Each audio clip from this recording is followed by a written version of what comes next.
മക്കളെ ആരാനുപദ്രവിച്ചിടുകിൽ യക്ഷിയെ കൊന്ന വാൾ കയ്യിലെടുക്കും. ഭക്തരെ ആരാൻ വഴി തടഞ്ഞിടുകിൽ ഭസ്മമായി തീർത്തിടുമില്ല സന്ദേഹം. ചോറ്റാനിക്കര വാഴും ഭഗവതി ചോദിക്കുന്ന വരങ്ങളെ നൽകും. നല്ലതാണെങ്കിലോ നല്ലതാണമ്മ, അല്ലെങ്കിൽ എന്തെന്നു കണ്ടറിയണം.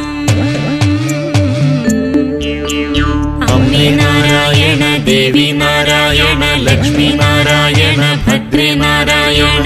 അമ്മേ നാരായണ, ദേവി നാരായണ, ലക്ഷ്മി നാരായണ, ഭദ്രേ നാരായണ. കുങ്കുമക്കുന്നിലിരിക്കുന്നൊരമ്മേ, സങ്കടമൊക്കെ ഒഴിക്കുന്നൊരമ്മേ, മൺകുടം പോലെ ഈ ജന്മം ഉടയാതെ നിൻകരം സൂക്ഷിച്ചു കാക്കണം നമ്മേ.